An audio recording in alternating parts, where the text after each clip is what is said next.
Assalamualaikum semua. Apa khabar hari ini? Baik, pagi ni kita akan belajar tajuk baru. Sebelum tu, mari kita sama-sama membaca doa belajar. Ikut Ustazah ya. Bismillahirrahmanirrahim. Allahumma aftah alaina hikmataka wanshur alaina min khazaini rahmatika ya arhamar rahimin. Amin. Tajuk kita hari ini ialah kebersihan amalanku. Apa itu istinja? Okay, sebelum tu semua dah tengok kan buku teks masing-masing? Okey, dengarkan penerangan Ustazah. Kebersihan amalanku. Perhatikan dan teliti. Istinja ialah perbuatan menghilangkan najis yang keluar dari kubur dan dubur dengan menggunakan air atau benda-benda kesat atau dengan kedua-duanya sekali. Hukum beristinja ialah wajib. Okey, murid semua, istinja ni ialah satu perbuatan ataupun pelakuan kita untuk menghilangkan, membersihkan najis yang keluar dari kubur. Apa itu kubur? Kubur ialah alat sulit tempat keluar air kencing. Maknanya awak nak membersihkan air kencing awak, tempat keluar air kencing awak. Okey, salah satu dia lah. Dan dubur najis yang keluar daripada dubur ni salah satunya ialah tahi. Jadi sekarang ni awak beristinja untuk menghilangkan najis ataupun menghilangkan tahi dari dubur awak. Okey, dengan menggunakan air atau benda-benda kesat. Sebelum ni kalau awak kencing atau awak berak, awak basuh dengan air. Tapi sebenarnya awak juga boleh menggunakan benda-benda kesat atau boleh guna kedua-duanya sekali. Macam mana tu? Okey, kita dengar perbualan. Okey, awak dengar perbualan antara Ustazah dengan dua anak muridnya. Okey, Ustazah baca, awak dengar Ustazah, saya mahu buang air besar. Bagaimanakah saya mahu beristinja? Di kawasan ini tiada air. Okey, tengok jawapan Ustazah dia. Ahmad, istinja bukan sahaja menggunakan air. Kita juga boleh menggunakan benda-benda kesat seperti batu dan tisu. Okey, bagaimanakah kamu beristinja? Bagaimana kamu beristinja? Okey, kita sekarang beristinja dengan air sebab kita tak ada masalah air. Okey, kita sambung lagi perbualan tu. Jika kita menggunakan air, cara beristinja ialah guna tangan kiri. Guna tangan kiri bukan tangan kanan. Ketika beristinja, bersihkan kubur atau dubur dengan air mutlak. Okey, sebelum ni kita dah belajar kan air mutlak tu apa? Okey, air paip, air sungai, air hujan, air laut, air mata air, air embun, air salji. Sekarang ni kita beristinja menggunakan air paip. Okey. Kemudian, jika menggunakan benda-benda kesat, sapu kubur dan dubur 3 kali sapuan dengan menggunakan benda-benda kesat yang bersih dan kering pada setiap sapuan. Okey, jika menggunakan benda-benda kesat dan air, gunakan benda kesat terlebih dahulu. Okey, diikuti dengan air. Baik. Antara benda kesat yang awak boleh pakai, satu tisu. Biasa kita tengok kan tisu gulung warna putih ni. Biasa jumpa. Batu tak boleh batu yang licin. Batu tu yang ada sudut-sudut dia. Dia bukan yang bulat licin. Dia mesti ada sudut-sudut dia. Dia kesat. Dan daun kering. Okey, bukan daun yang hijau, daun yang kering. Bukan daun yang kering betul yang rapuh awak pegang hancur. Tak boleh. Daun kering yang tahan lasak. Juga kulit kayu boleh pakai. Okey. Benda-benda yang awak rasa benda tu kesat, bukan benda licin. Macam kalau plastik boleh tak? Plastik tak boleh sebab dia licin. Okey, botol air awak nak beristinja, awak ambil botol air, nak sapu punggung awak, boleh tak? Tak boleh, botol air licin. Juga tak boleh benda makan. Roti kesat kan? Roti benda kesat, dia tak licin. Tapi roti tak boleh sebab roti tu makanan. Kita kena hormat makanan. Okey. Macam mana cara nak guna ni? Benda-benda kering ni. Okey, benda-benda kesat dan kering ni. Iaitu dengan cara awak kena guna sapuan yang berlainan tempat. Maknanya kalau awak kata guna tisu, awak ambil selai, awak sapu punggung awak. Najis awak tu. Ambil pula kertas lain, sapu punggung awak tu kali kedua. Dan ambil yang lain, sapu sekali lagi, kali ketiga. Baru bersih. Tak boleh ambil selai, sapu. Lepas tu sekali lagi sapu tempat yang sama. Sekali lagi tempat yang sama, tak boleh. Batu pun macam tu. Seeloknya ada 3 ketul batu. Okay, daun pun seeloknya ambil 3 helai. Okay. Tapi sekarang ni kita tak adalah keadaan yang memerlukan kita beristinja dengan benda-benda kesat. Sebab kita ada air yang cukup. Tapi macam situasi yang berlaku dekat murid 2 orang tu, dia orang dalam hutan. Tengah hutan, tak ada air, nak cari air kat mana, sungai pun tak jumpa. Jadi awak boleh guna kaedah tu. Okey, ataupun awak boleh pakai dua-dua kaedah. Mungkin ada air tapi sikit kan. Awak boleh sapu dulu dengan benda kesat, kemudian akhir sekali awak bilas dengan air yang awak ada. Boleh juga. Okey. Antara kelebihan beristinja ialah ibadat solat diterima. Ya, sebab istinja ni wajib. Kalau awak tak beristinja, awak tak bersihkan kencing dan berak awak, tak bersihkan punggung dan bebet awak tu, nanti wudu awak tidak sah. Okey. Awak sembahyang pun dengan najis sebab badan awak ada najis. Kesihatan terpelihara. Ya, sebab kita memang kena jaga kesihatan. Tak boleh awak pergi buang air, awak kencing, kemudian awak tak basuh. Tak boleh, itu penyakit nanti. Okey, terhindar dari penyakit. Ya, dan dikasihi Allah. Ya, Allah sayang hamba-Nya yang bersih. Kita sambung lagi, kita tengok adab qada hajat. Adab qada hajat. Apa maksud qada hajat ni?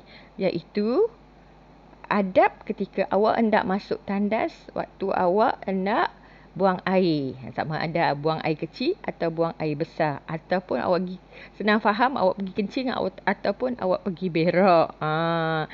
Jadi ada adabnya. Okey, bukannya kita boleh main masuk je dalam tandas kan. Okey, adab sebelum qada hajat. Yang pertama, tidak membawa nama Allah. Jangan pula masuk tandas nak kencing sambil berzikir. Sebut Allahu Akbar ke. Tak boleh. Okey, memakai alas kaki. Ya, kena pakai selipar. Okey, sebab kita takut nanti kita keluar tandas dengan kaki kita bernajis. Mungkin terpijak najis dalam bilik air. Sebab tu, kalau boleh letakkan selipar dalam bilik air.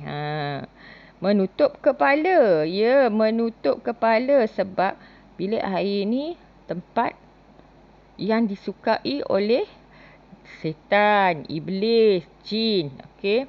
Jadi mungkin kita masuk tu, makhluk Allah tu pun ada juga dia. Mungkin dia ludah kita ke. Dia memang akan ludah. Sebab tu kita kena tutup kepala.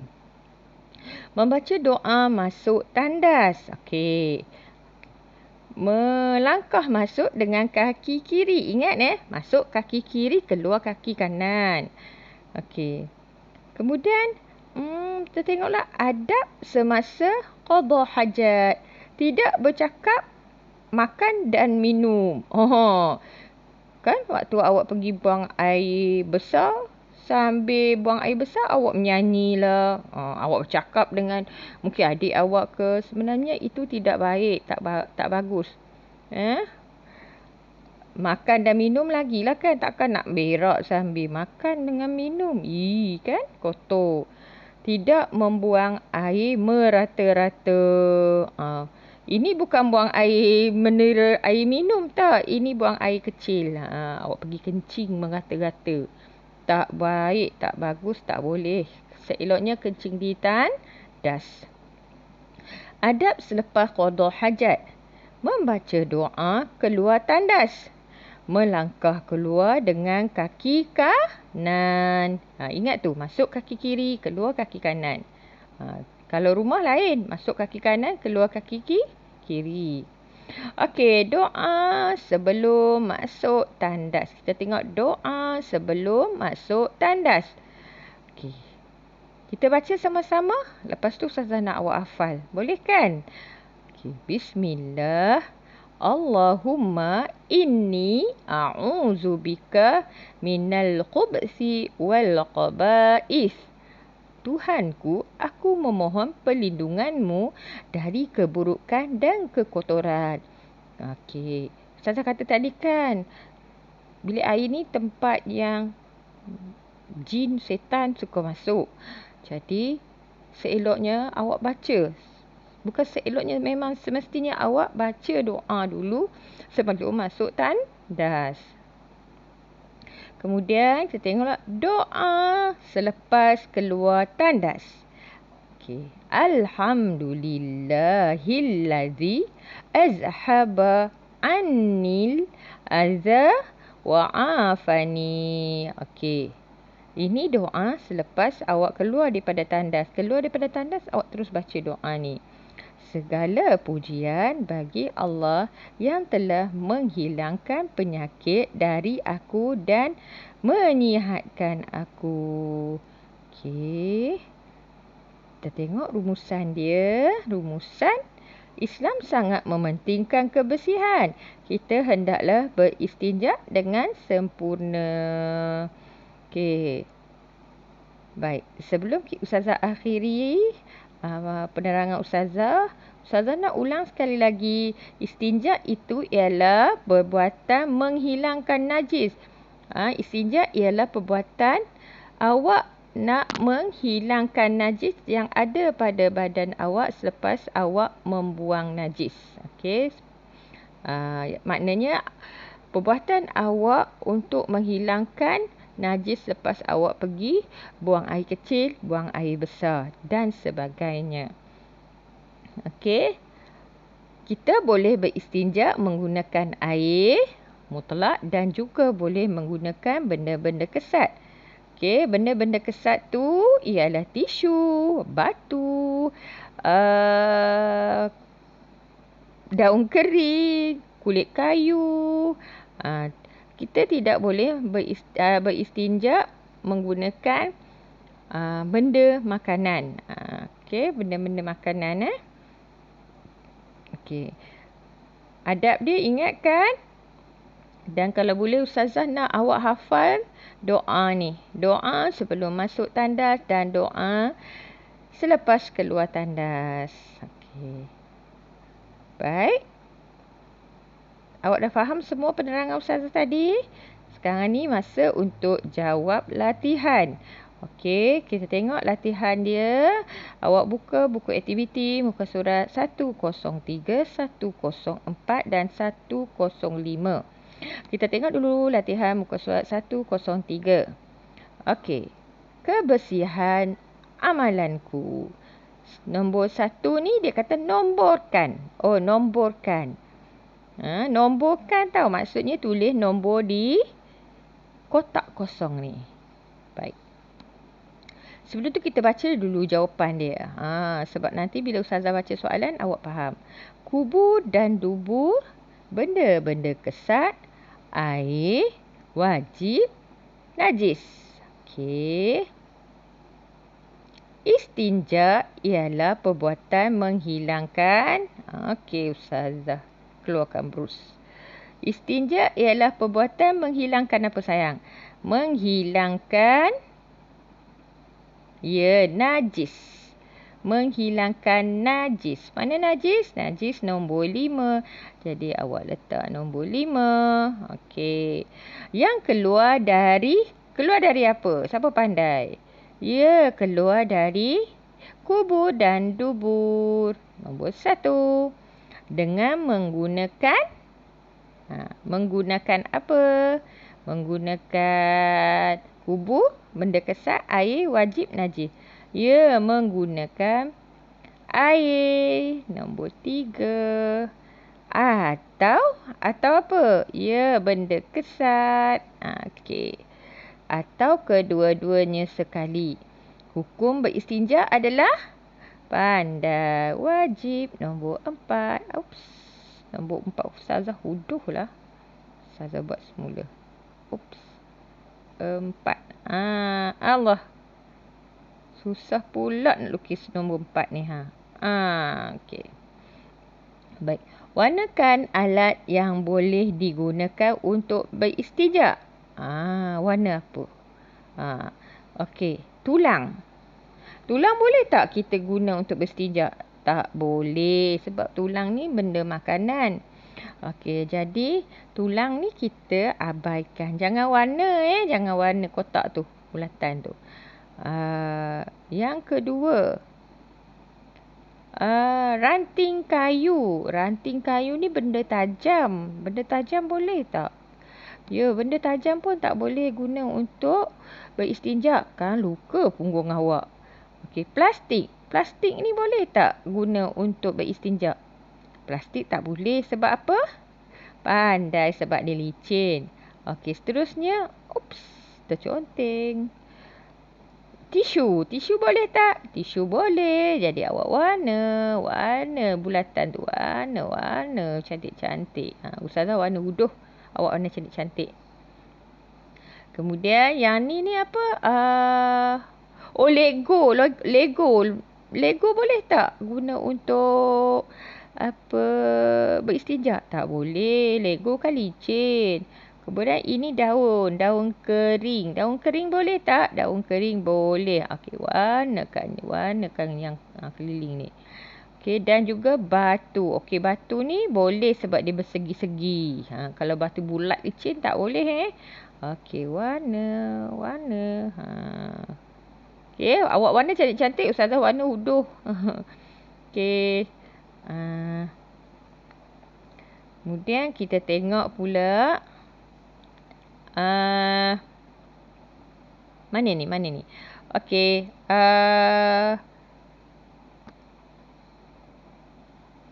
Nomborkan mengikut urutan secara cara beristinja. Dia suruh warnakan nomborkan mengikut urutan cara beristinja. Baik, kita tengok cara dia kan. Okey. Yang pertama air, yang kedua tisu, yang ketiga air dan batu. Okey. Pertama mestilah bersihkan najis dari air mutlak menggunakan tangan kiri. Mencedok air dari kolah. Okey. Pertama mestilah cedok air. Allah.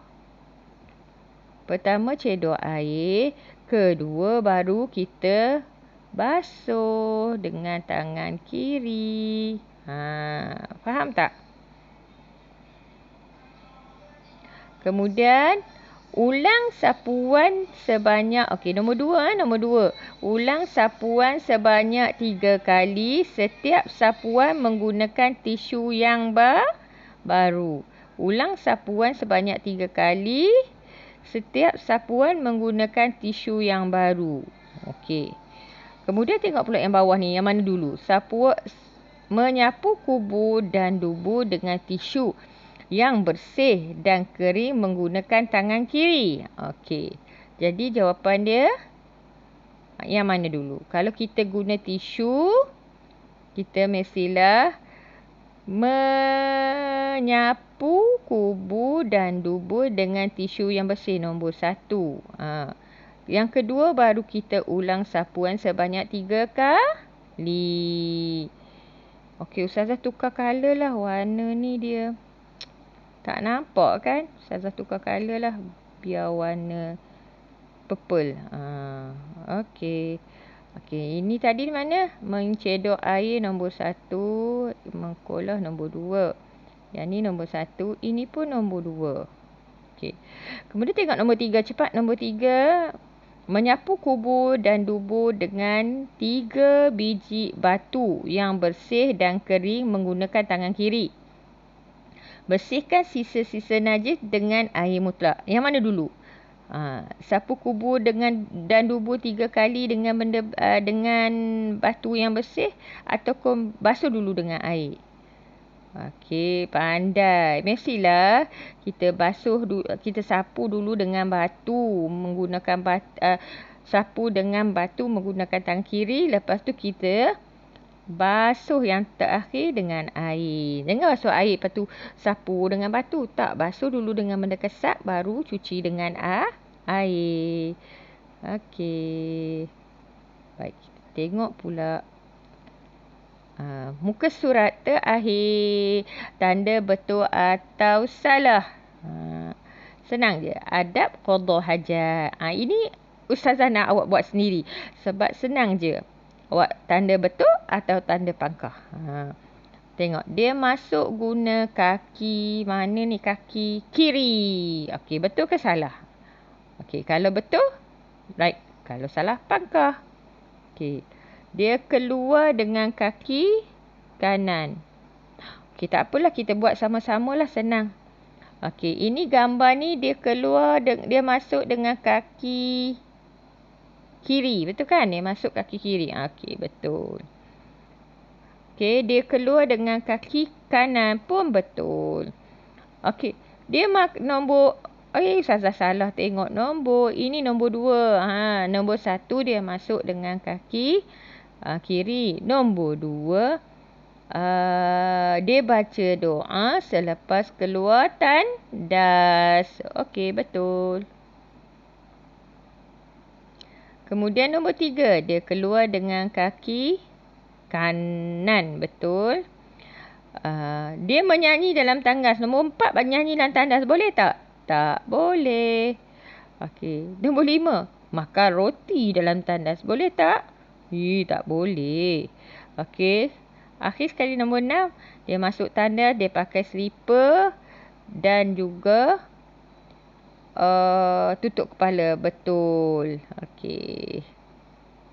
Nombor 1 ada pembetulan. Ustazah tak perasan. Dia masuk tandas tak pakai slipper. Jadi jawapan dia salah. Tengok kawan awak ni dia masuk tak pakai slipper. Betul kan?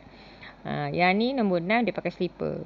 Okey, itu je latihan hari ni. Itu saja pelajaran kita hari ni. Ustazah nak awak dengar video ni sepenuhnya baru buat latihan. Okey, dah siap latihan. Awak boleh upload dalam GC ataupun boleh hantar dekat Ustazah dalam Telegram. Itu saja. Okey, Assalamualaikum.